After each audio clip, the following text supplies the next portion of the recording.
गोड़ लगातानी हम रामेश्वर रुद्रपुरी, खबर रुद्रपुर से।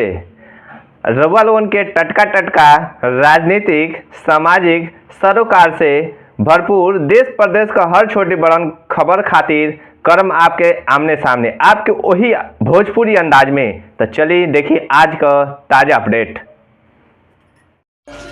जैसन कि हम रउआ लोगन के बतौले नहीं कि दोपहर में अद्भुत नज़ारा रामलला जी का सूर्य तिलक कैले वो नज़ारा देखी आप लोग के सामने मौजूद बा। रामनवमी के मौका पर पूरा अयोध्या नगरी राममय हो गई बा। प्राण प्रतिष्ठा के बाद पहला बार रामलला जी का सूर्य तिलक भइल। सुबह से ही लाखों लोगन का तादाद श्रद्धालु रामलला जी के दर्शन करे खातिर पहुँच रहा। सूरज भगवान के किरण के राम जी के ललाट पर पहुंचावे खातिर ऑटोमेटिकल सिस्टम के तहत हाई क्वालिटी वाला शीशा और लेंस के साथ पीतल का वर्टिकल पाइप का इस्तेमाल कल गई। खबर रुद्रपुर खातिर रामेश्वर रुद्रपुरी का रिपोर्ट।